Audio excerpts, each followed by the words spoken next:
Como não acreditar em milagres? Eu sou um milagre. Aleluia. Eu estou aqui pela graça, pela misericórdia de Deus. Eu sou um milagre. Você é um milagre do Senhor. E a obra que Ele começou na sua vida, e isso não é jargão não, eu creio, Ele há de concretizar. Porque Deus nos ama. Deus nos ama. E o maior milagre que o Senhor realizou na minha vida foi ter me resgatado da morte eterna. Eu era um perdido pecador. Gostaria até de cantar um canto que fala sobre isso. Longe do meu Jesus, abatido e sem vigor, a perecer sem luz, meu estado Cristo viu, dando-me sua mão, e salvar-me conseguiu da perdição. Cristo me amou e me livrou.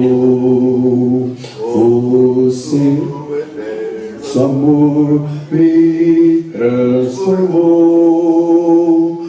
Foi seu poder, o seu querer. Sim, Cristo Salvador me transformou. Aleluia! Vamos aplaudir Jesus. É Ele quem nos salva, é Ele quem nos transforma, é Ele quem nos devolve a dignidade de ser humano. É Ele que nos dá essa dignidade. Na última vez que eu tive o privilégio de estar compartilhando a palavra do Senhor com os irmãos. A palavra que o Senhor havia colocado no meu coração é de que não olhes para o mal que ficou para trás. Hoje, se eu conseguir, irmãos, levar ao propósito que Deus colocou no meu coração, a mensagem que eu gostaria de compartilhar com os irmãos é: seguir à frente não é opção, é viver. Amém? Seguir em frente não é opção, é viver. Eu gostaria de ler com os irmãos um trecho nas Escrituras que se encontra em João capítulo 8. João capítulo 8, versículos de 1 ao 11. Que a palavra do Senhor possa estar falando aos nossos corações. Que nós possamos sair desse lugar consagrado ao Senhor, diferente da maneira com que chegamos aqui. E eu creio que isso pode acontecer. Amém? Eu creio que a minha vida pode ser diferente. Porque a mensagem que Deus tem nos dado é uma mensagem que não veio do mundo, mas veio dos céus para esta terra. É uma mensagem transformadora, é uma mensagem que liberta, é uma mensagem que reestrutura aquele que foi destruído. E o Senhor tem poder para operar na minha vida, tem poder para operar na sua vida, e tudo isso começa pela palavra do Senhor. Diz o Evangelho de João, capítulo 8, versículos de 1 a 11. Evangelho de João, capítulo 8, versículos de 1 a 8. Jesus, entretanto, foi para o Monte das Oliveiras. De madrugada, voltou novamente para o templo, e todo o povo ia ter com ele, e assentado, os ensinava. Os escribas e os fariseus trouxeram à sua presença uma mulher surpreendida em adultério e, fazendo-a ficar de pé no meio de todos, disseram a Jesus: Mestre, essa mulher foi apanhada em flagrante adultério. E na lei nos mandou Moisés que tais mulheres sejam apedrejadas. Tu, pois, que dizes? Isso dizia a eles, tentando, para terem de que o acusar. Mas Jesus, inclinando-se, escrevia na terra com o dedo. Como insistissem na pergunta, Jesus se levantou e lhes disse: aquele que dentre vós estiver sem pecado, seja o primeiro que lhe atire a pedra. E, tornando a inclinar-se, continuou a escrever no chão. Mas, ouvindo eles essa resposta, e acusados pela própria consciência, foram se retirando um por um, a começar pelos mais velhos, até aos últimos, ficando só Jesus e a mulher no meio onde estava. Erguendo-se Jesus, e não vendo a ninguém mais além da mulher, perguntou-lhe: mulher, onde estão aqueles teus acusadores? Ninguém te condenou? Respondeu ela: ninguém, Senhor. Então Jesus lhe disse: nem tampouco te condeno. Vai e não pequeis mais. Amém. Senhor nosso Deus, o Senhor é tão bom para conosco. O Senhor é tão cheio de amor e misericórdia. E nessa manhã queremos refletir sobre esse episódio envolvendo o teu Filho amado. Fale aos nossos corações. O Senhor sabe a razão dessa mensagem. Que o Senhor possa alcançar o coração que anela por recebê-la. Que o teu Santo Espírito fale. Que o teu Santo Espírito nos edifique nessa manhã. Em nome de Jesus. Amém. Versículo 1. Jesus, entretanto, foi para o Monte das Oliveiras. O Monte das Oliveiras, irmãos, era um lugar referencial para Jesus. Um lugar escolhido para descansar. Porque muitas vezes Jesus foi ao Monte das Oliveiras para pernoitar, dormir. Nesse monte, Jesus ensinava aos seus discípulos. Foi nesse lugar que ele predisse o que haveria de acontecer no final dos tempos. Após ter celebrado a última ceia, a Santa Ceia, foi para esse monte que Jesus se recolheu. O jardim do Getsêmani ficava no Monte das Oliveiras. E ali, Jesus derramou a sua alma agonizante em oração, sabendo do calvário que o aguardava. Após uma tentativa de prender Jesus, o que não ocorreu, pois não era a hora, Jesus mais uma vez se retirou para o monte, conforme o relato de João. Guardas foram enviados para prender Jesus, mas não era a hora. Sabe por quê? Porque Deus tem um tempo para todas as coisas. Deus tem um tempo para a sua vida, assim como Ele tem um tempo para a minha vida. E o Senhor vem trabalhando para que nós sejamos alcançados, cada qual nesse tempo. Não era o tempo de Jesus ser entregue à morte. E os guardas, não conseguindo prendê-lo, voltaram para os sacerdotes de mãos vazias. E Jesus, versículo 1, foi para o Monte das Oliveiras. A importância do monte não era o lugar em si. A importância desse lugar estava naquilo em que Jesus Cristo ali fazia. Jesus descansava, ali Jesus orava, ali Jesus ensinava. Sabe qual é a importância desse templo, irmãos? Aqui é o meu Monte das Oliveiras, porque é aqui que eu sou ensinado, é aqui que a minha alma descansa, refrigera, é aqui que eu sou instruído, é aqui que eu oro com os irmãos.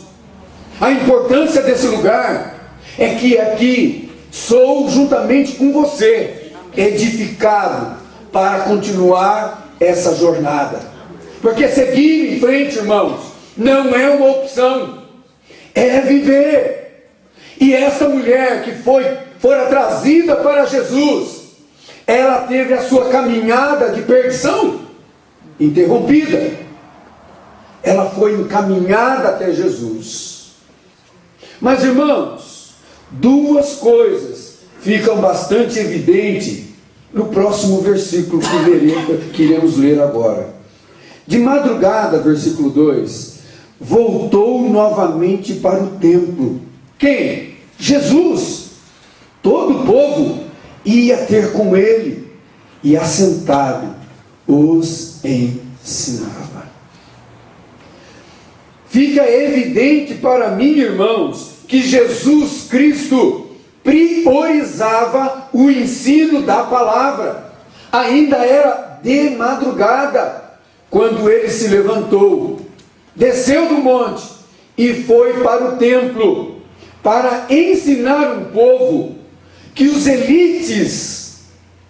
as elites da sociedade judaica, os religiosos, se referiam a eles dessa seguinte forma.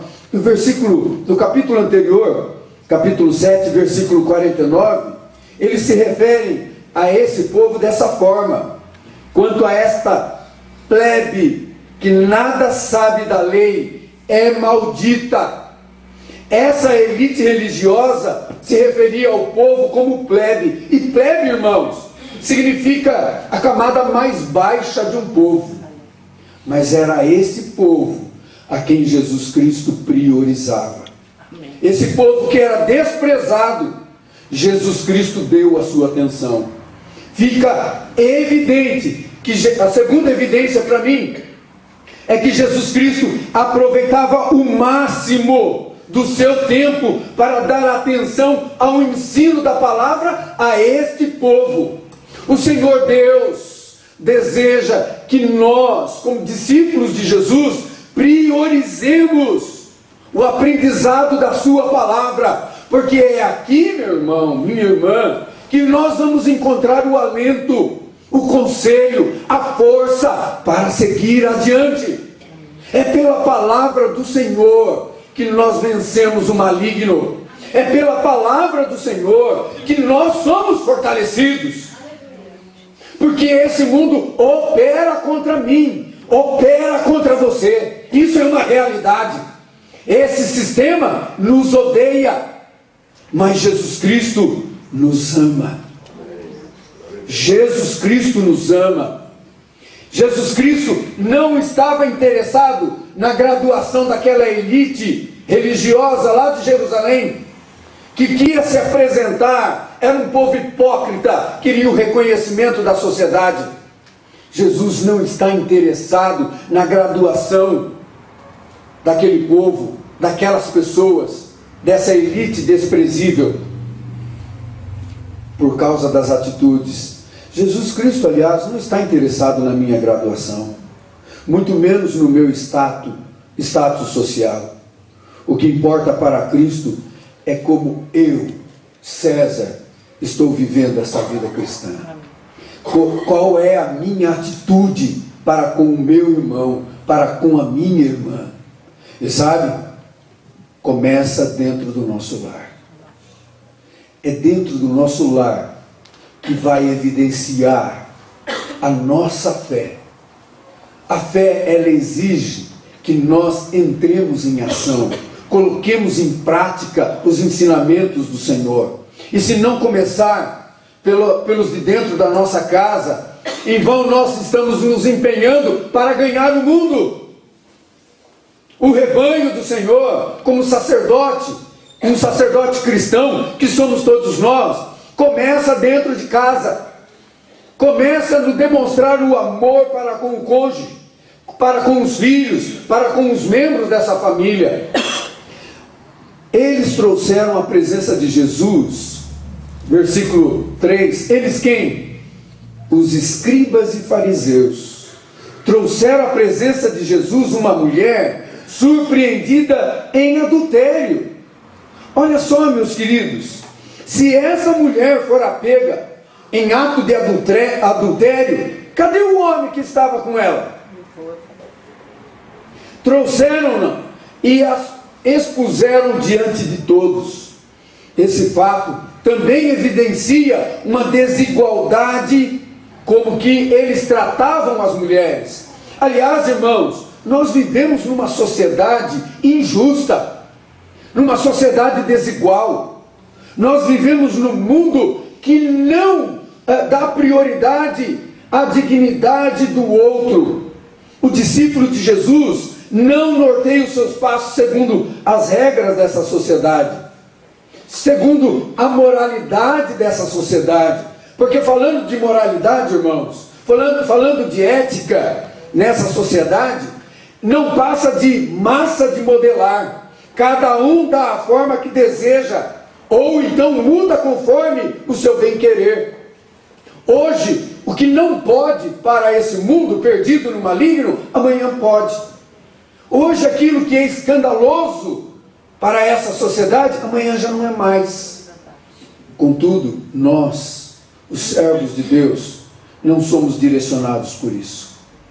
Jesus, com o Evangelho, Ele veio resgatar a dignidade de todos. Não importa se é homem, não importa se é mulher, se é pobre, se é rico, se é branco, se é negro. O Senhor veio resgatar a humanidade. Ele veio resgatar você. Ele veio resgatar a mim. Amém. Para que nós possamos gozar de uma vida plena no Senhor.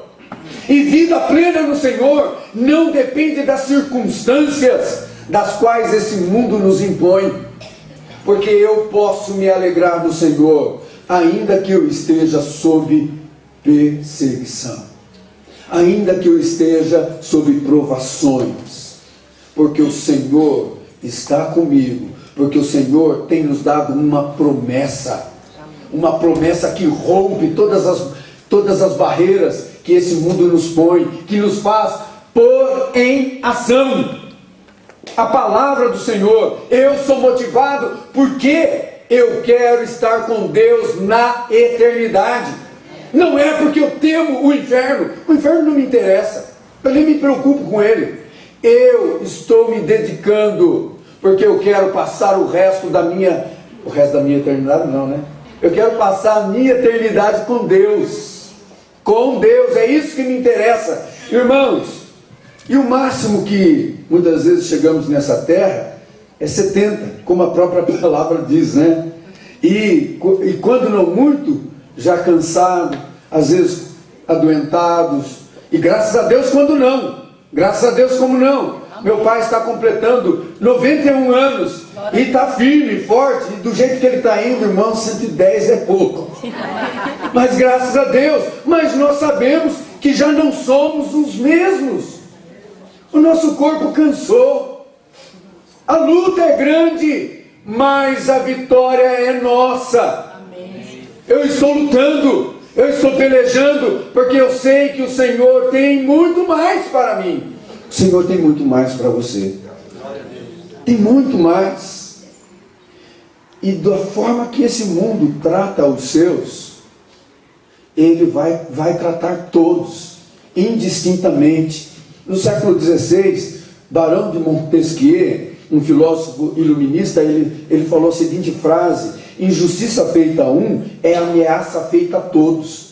Então aqueles que estão nesse mundo só podem pensar o seguinte: quando será a minha vez? Quando será a minha vez? Mas eu quero declarar nessa manhã que Deus, Ele é por nós. Aleluia. Eu não sei o que te fez tropeçar. Eu não sei o que está fazendo você tropeçar. Mas eu sei que o Deus a quem eu sirvo não é o que faz o crente cair.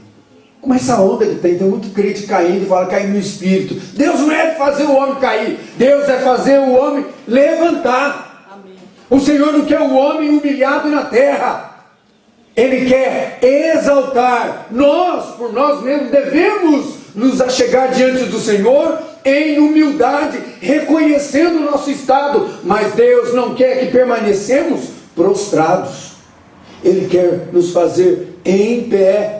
E para caminhar, seguir em frente, como soldados de Jesus. Amém. Como quem luta confiando que o seu general está certo.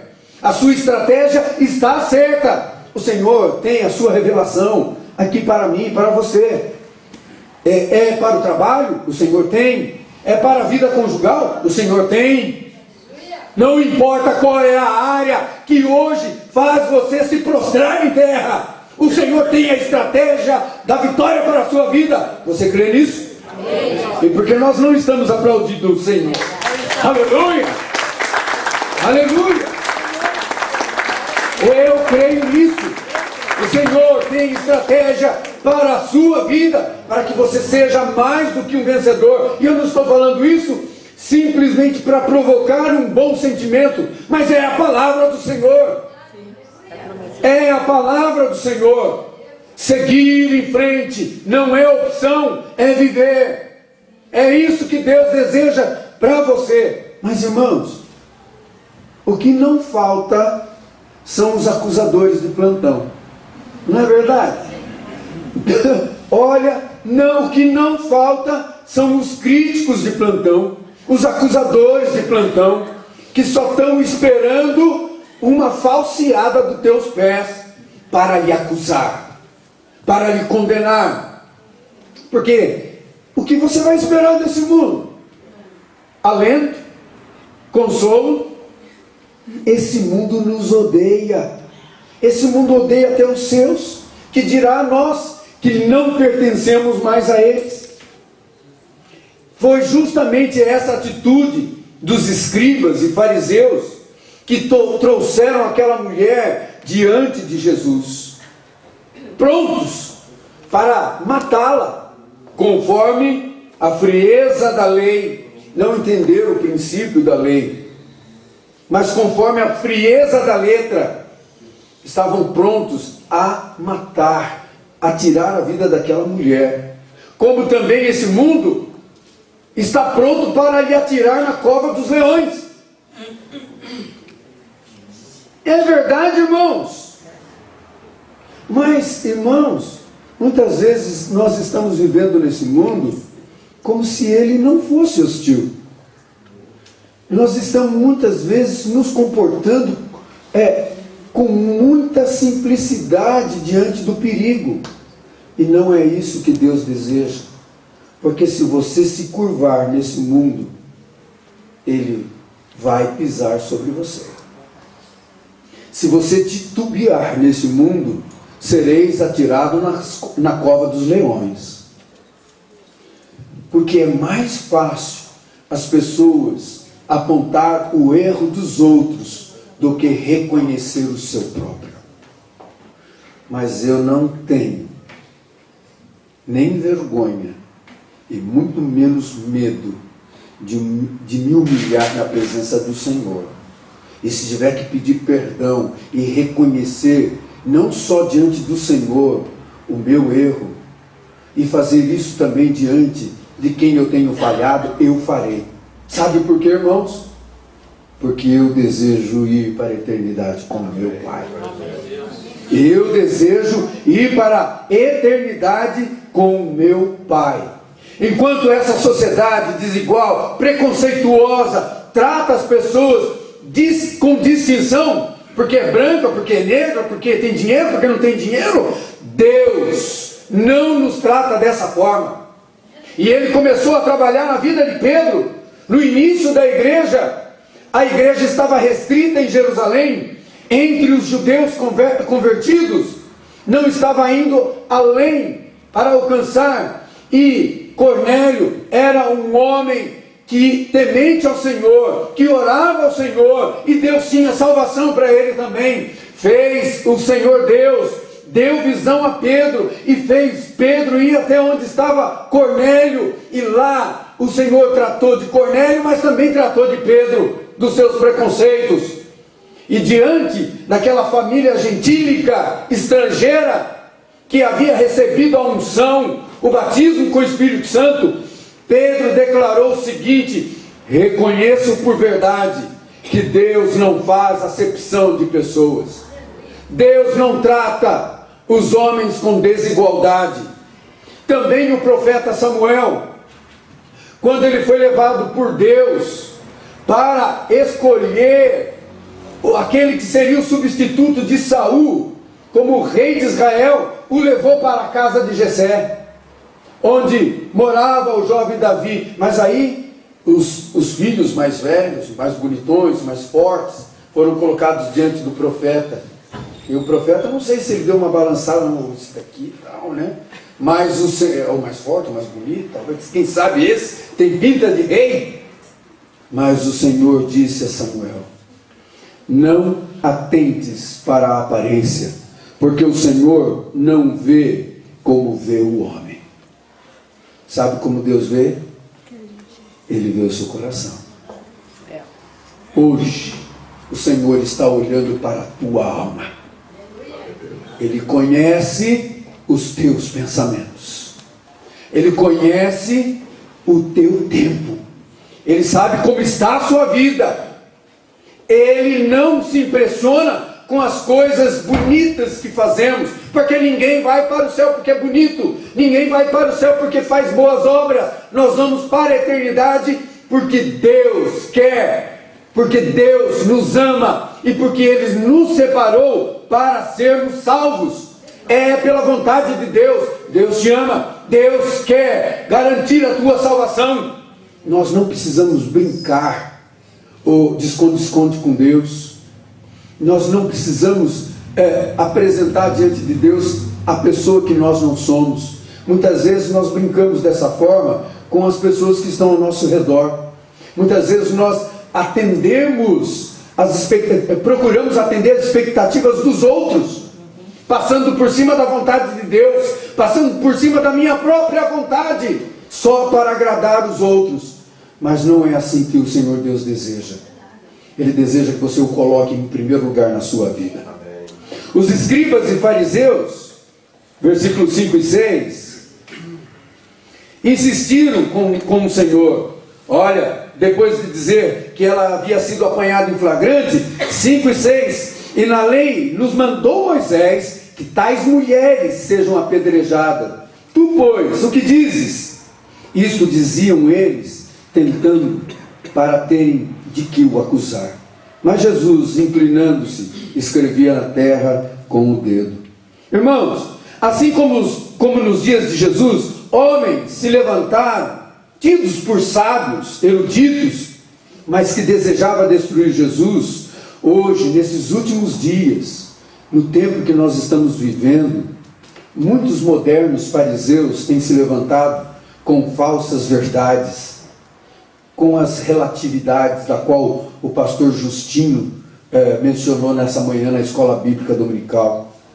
Há uma verdade, a verdade de Deus, mas os sábios tentam relativizar tudo, que a verdade não é absoluta e cada um tem a sua própria verdade, mas Jesus Cristo é a verdade.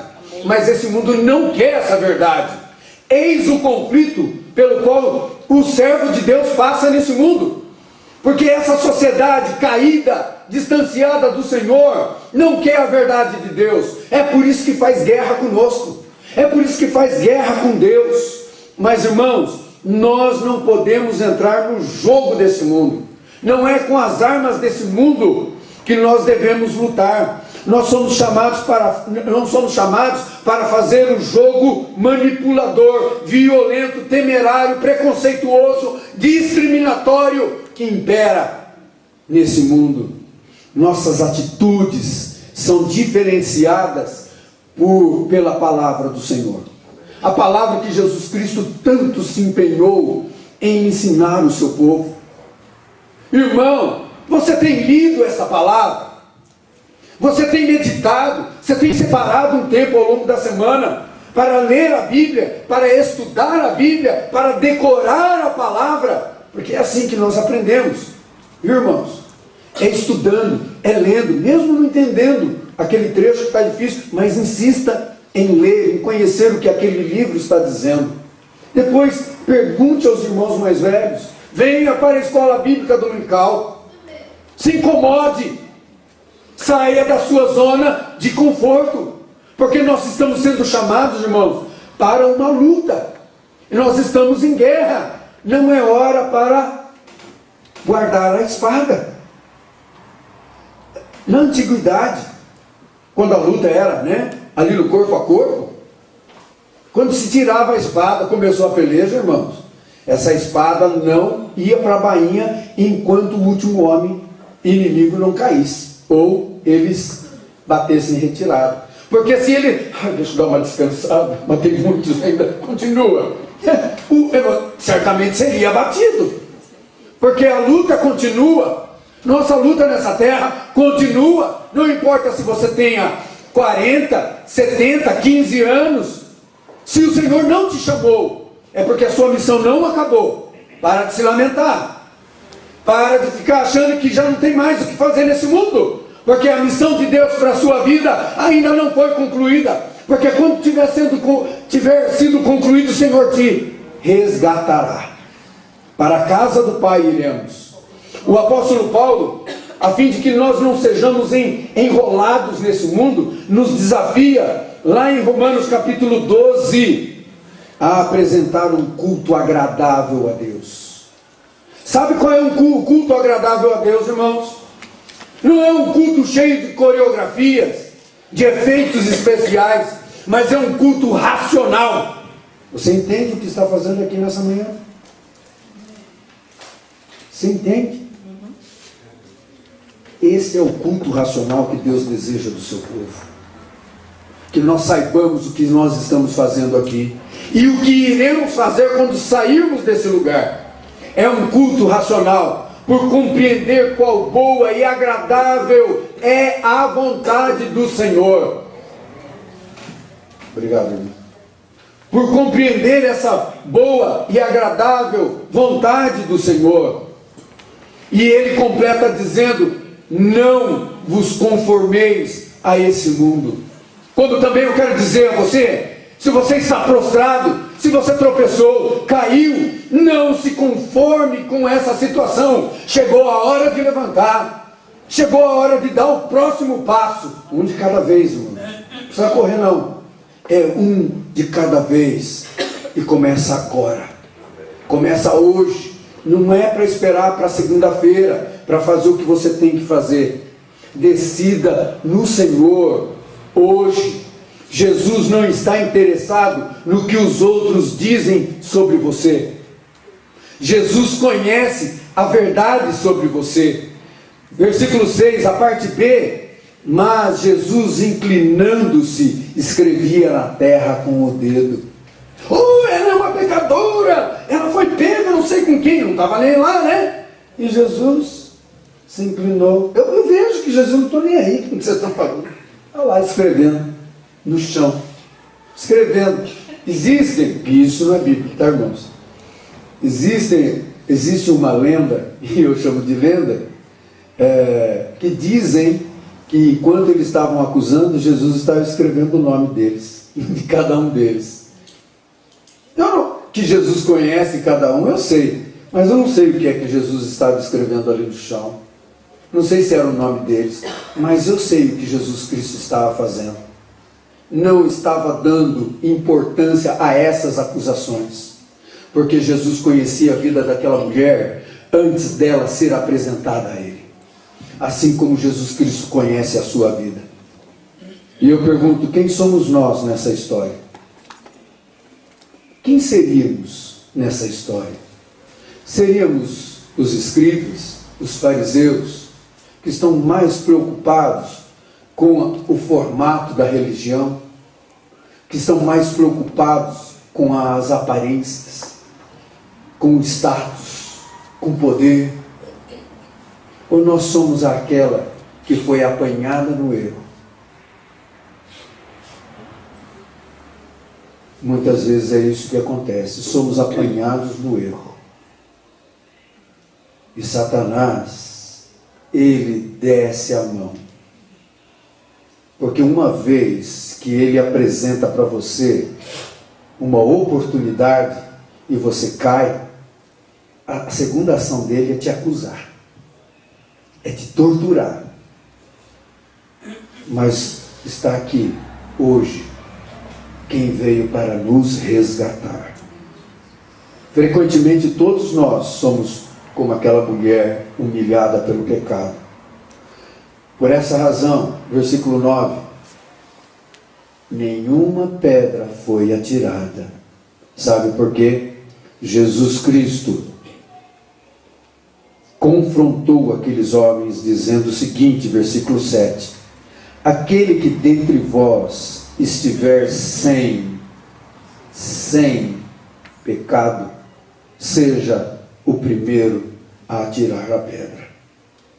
Jesus Cristo não veio destruir o pecador. Jesus Cristo veio confrontar e destruir o pecado. Você não precisa continuar vivendo. Nós não precisamos continuar vivendo no erro. Há muitos crentes, irmãos, que estão vivendo das migalhas que caem do banquete celestial. Ele nos chamou para uma vida em abundância. Amém. Mas há muitos crentes que estão cedendo ao pecado e se conformando ao pecado. E o pecado de não crescer na vida cristã, de não amadurecer, de não se empenhar. Porque pecado não é só aquelas coisas que nós classificamos como horrenda. Porque para Deus pecado é pecado, embora tenha consequências diferentes, mas pecado é pecado. Até mesmo o certo que nós deveríamos fazer e não fazemos, para Deus é pecado. E o pecado leva à morte. Não há outro prêmio senão a morte. Nós estamos sujeitos ao pecado enquanto natureza, mas isso não significa que eu estou sujeito a viver na prática do pecado. Nem eu e nem você. Nós podemos dizer não. Eis um povo escolhido por Deus para viver em santidade. Esse povo é você.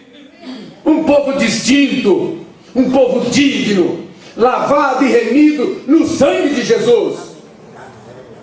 E acima de tudo, com o Espírito Santo que nos fortalece para essa batalha.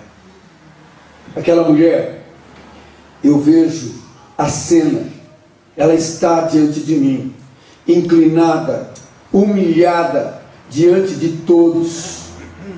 Mas Jesus confrontou a todos. Ele não veio por um, ele veio por todos e confrontou a todos que ali estavam. E ao inquirir quem aqui entre vós estiver sem pecado, que atire a primeira pedra. Mas ninguém podia. E o único que estava sem pecado ali era Jesus. E o único que estava sem pecado não condenou, dizendo: mulher, onde estão aqueles teus acusadores? Ninguém te condenou? E respondeu ela: ninguém, Senhor. Então lhe disse Jesus: nem tampouco eu te condeno. Vai e não peques mais. Nessa manhã, irmãos, o Senhor está dizendo para mim e para você: vai e não peques mais. Quer experimentar o extraordinário de Deus na tua vida? Santificai-vos. Levante-se, siga em frente, porque seguir em frente não é opção, é viver. Deixe para trás o que ficou. Vamos começar de novo? Se as águas não se abrirem, irmãos, nós vamos passar por cima. Nós vamos passar por cima. Nesse momento, irmãos, eu gostaria que o irmão pudesse ficar em pé. Juntos, como nós estamos fazendo desde as primeiras horas dessa manhã, que nós possamos refletir de que o Senhor já nos resgatou da morte, já nos resgatou do lamaçal do pecado, e o que Ele deseja é que sigamos em frente. Amém. Com o melhor que Ele tem para nós. Basta nós invocarmos o nome do Senhor, porque o que o Senhor deseja é que você não fique prostrado, derrotado, mas que você possa seguir em frente, caminhar com Jesus, caminhar com Jesus. Se as águas não se abrirem, nós vamos caminhar por sobre as águas. Amém? Você crê nisso? Aplauda o Senhor. Aleluia.